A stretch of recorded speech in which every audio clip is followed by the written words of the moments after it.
Hi, and welcome to Sensei of Sales. We have a fantastic module here for you today, which is Sales Fundamentals.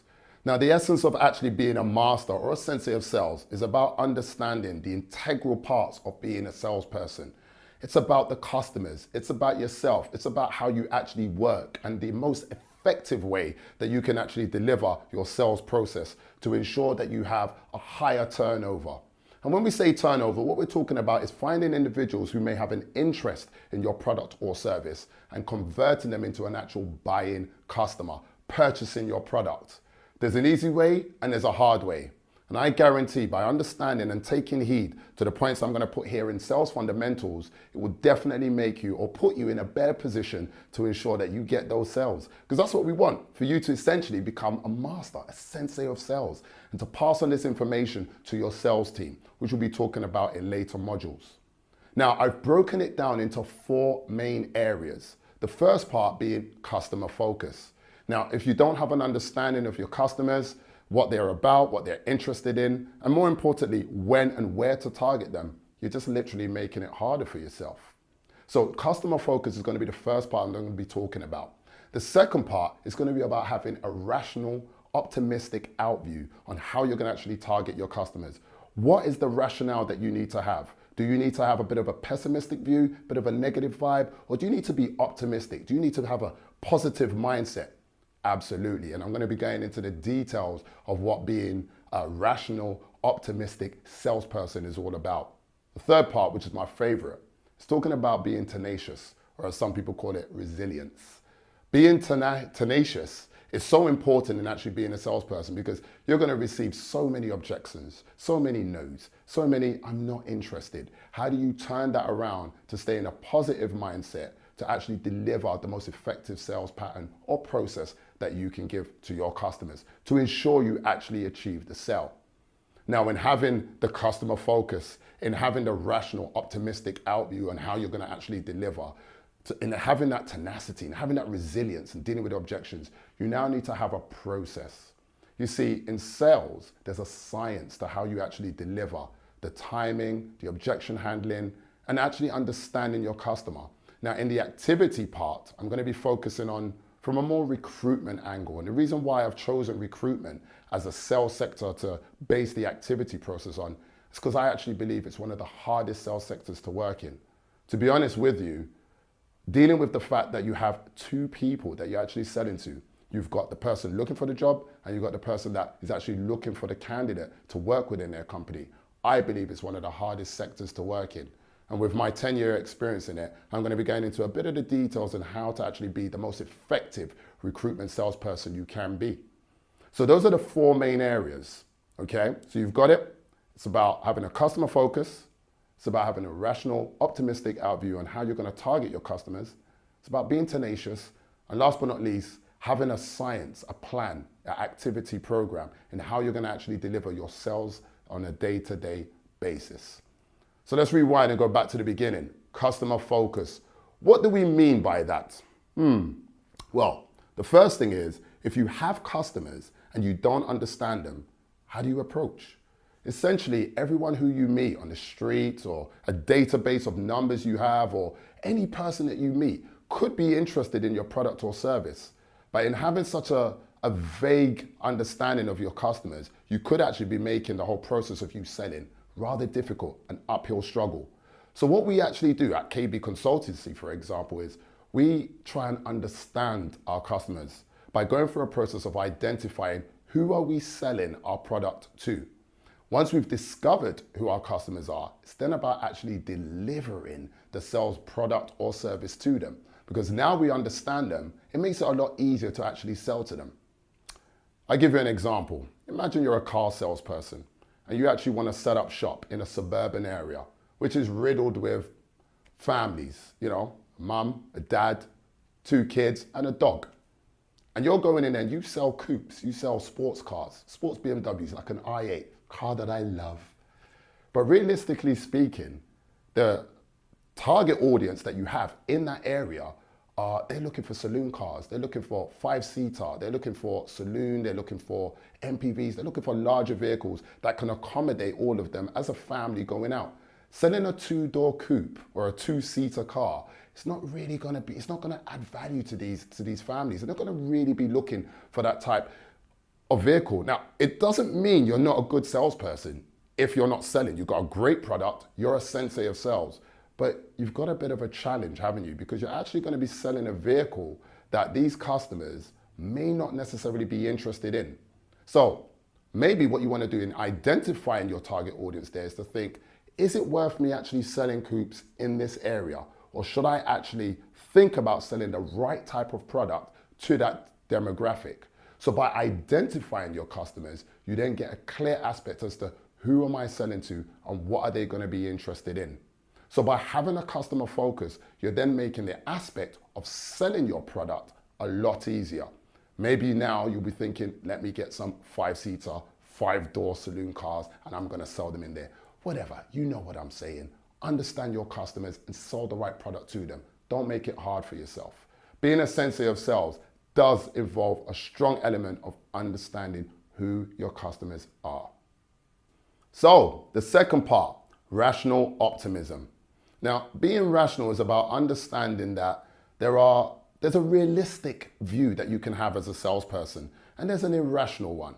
For many salespersons, they actually think that, okay, if I'm targeting 10 people and I'm coming to them with the perfect product, the perfect service, the perfect pitch, I'm a sensei of sales, that the likelihood is I will be able to convert 50 to 75% of them into purchasing my product. Is that really being rational? I'll tell you from my experience, it is absolutely not. Being a salesperson is about dealing with a lot of no's, a lot of objections. And we're going to go into a bit of that when I'm dealing with the next topic, which is tenacity. The rational view that you want to have as a salesperson is understanding that only about 25% of your target audience are likely to convert from being an interested party to someone who's actually going to purchase your product or service, let alone becoming someone who does the repeat business and keeps coming back to your company and saying, oh, I want more, I'm really interested in this. That's probably even half of that 25%. So you need to have a rational view of, you know what, being a salesperson, I'm going to get more no's than I'm going to get a yes. And having this view is going to make you a little bit more realistic and less prone to having that rejection that will throw you off your game and have you going home that day like, I'm not a good salesperson. You're amazing, you're great. This is the reality of sales. A lot of them are going to say no to you. Now, when I say rational optimism, it's having like an optimistic view. It's having a positive mindset. You see, with sales, whether you're on the phone or face-to-face or over a counter or even knocking on people's doors, I get a lot of them knock on my door trying to sell me window panes, solar panels, you name it.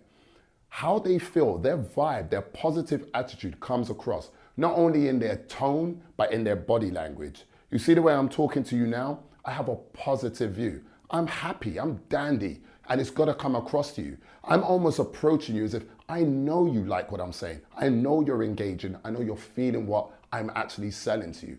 If you don't have that optimistic view or mindset, it's going to really affect your whole sales process. But you still need to have a rational mindset around it, understanding that not everyone's going to take what you're offering.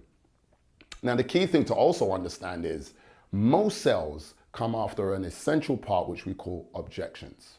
Objection handling is a key part of being an effective salesperson, let alone a sensei. A lot of people are going to be saying to you, I'm very interested in your product, but I'm not sure if it's something I'm willing to pay for right now. And you need to understand that it's not the fact they don't have money to purchase your product. They just don't see the significance in forking out the money that they're prioritizing for bills, for their dog to get a wash, their car to get a wash, to pay for their mortgage. You haven't sold it to them to make them think you need to take this product now. And if you don't, you're missing out on an amazing deal. So that objection that comes in is something that you need to be prepared for. You need to understand that, you know what, realistically, 75% of them are going to have an objection. And how many of them am I going to really be able to convert once I handle their objection for them to actually purchase my product? So I'm not saying, sell yourself short or don't think you can do it. It's just to have a realistic approach to your sales process. This way, you're going to become the most effective salesperson, not only within your team, not only within your business, but within your sector. Mark my words. And in dealing with all this objection, it's what's going to lead you to the third essential part, which is really my favorite part, tenacity. Now listen, you got to be thick-skinned to be a salesperson. I'm telling you that with the utmost sincerity. You will have the phone put down on you. You will have doors shut on you. You will even have customers that are ready to purchase your product, and at the last minute, you'll get an email or a phone call, or you probably wouldn't even be able to get hold of them anymore. And the whole sales team is thinking, what's happened to this person? I thought it was a done deal. Please remember, in sales, it's not done until you get the signatories. And you're only as good as your last sale. Don't become overconfident, but have that tenacity, have that resilience to know that some of these customers are not gonna actually like what I have to say. Perhaps I'm contacting them at the wrong time. Perhaps what I'm offering to them is not something they're interested in. Maybe they're looking for a big cup and I'm trying to sell a small one. So they're telling me, excuse me, don't call me again. I'm not interested. Phone's down. And then you think to yourself, I'm not good at this. I can't sell. Likelihood is you may even go through periods where your sales process just isn't working. But what you have to do is to have belief. Trust me, if I'm saying it to you and I've got over 10 years experience in sales, it's right and it works. You need to believe in your process and be consistent. Keep trying. Tomorrow is another day.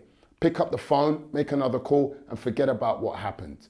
Do you know what? Sometimes I even advise the team, call back the same person that hung up the phone on you and try a different approach. Be tenacious. Just go at it and be thick-skinned. You have to remember that this is work. This is sales. And as much as I said in the previous part is to have, a sort of positive mindset, the key is to really try and separate emotion from the business you're doing. You're here to make a call. You're here to sell a product, to sell a service. And if you allow the emotions to get in play, it's going to affect you. Your next call, they will hear that demotivated, that affected person who's just had the phone knocked down on them, who's had a sale that's fallen through. You need to be strong-minded. And if you apply this mindset, if you remain tenacious, trust me. In fact, I'll tell you this secret. I'm going to share a secret with you. Most of your ongoing sales that will lead to repeat business, which is a salesperson's dream, you no longer have to pitch them. They contact you, hi Kwame, you know that product you sold me? We want some more, it's fantastic. Most of that comes from the most resilient customers that you try to sell to. The ones that have all the objections and you struggle to close that sale. If you can break through to them, you've got a customer for life. And you know what's great about them? It means any other salesperson that tries to sell a similar product to what you're selling is going to go through the same difficulty to get through to them. So if you can stay tenacious and just get past that barrier, you got a customer for life. And that's why it's one of the fundamental aspects of being a sensei of sales. So, okay, you've done your customer focus. You've identified who you want to approach. You've discovered, you've gone to them with a positive mindset. You've got that rational, optimistic attack. You're like, positive, I know you want this. You've applied tenacity because some of the customers have told you, I'm not really interested, but you've got past the objection and you've sold it to them. Now, this next area, which is part 4, called activity, is how to harness all of that understanding, all of that knowledge, and apply it to the activity part of when you're making your sales. Now, I said I'm going to talk to you about recruitment. So let's break it down like this. In recruiting, you're dealing with both the person who's looking for the job and the employer who's looking for the person who's going to join their organization.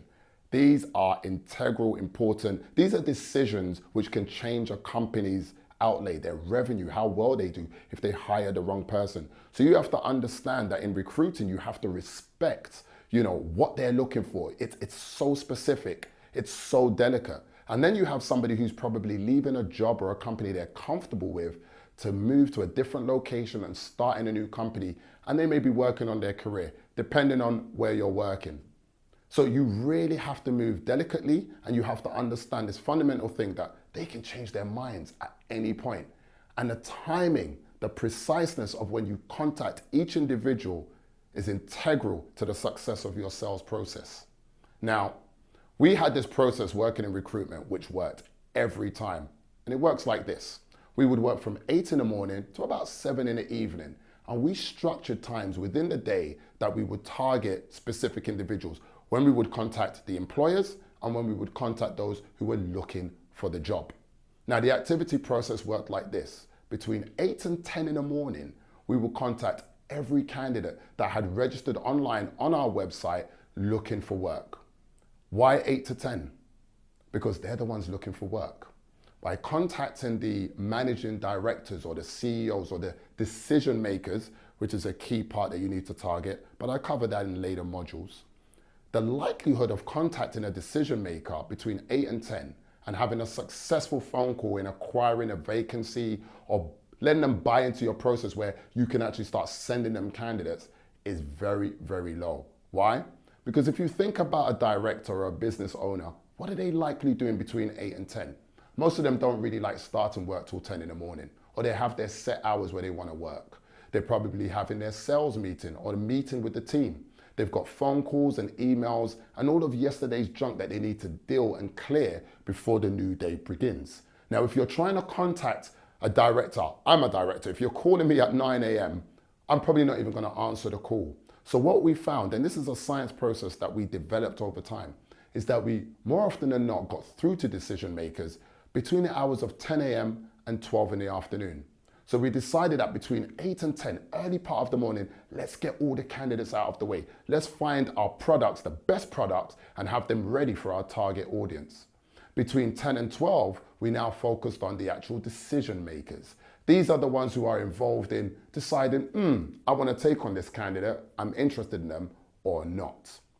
Now, between 12 and 2 in the afternoon, we then would revert back to contacting candidates. And this process literally went on through the course of the sales process day.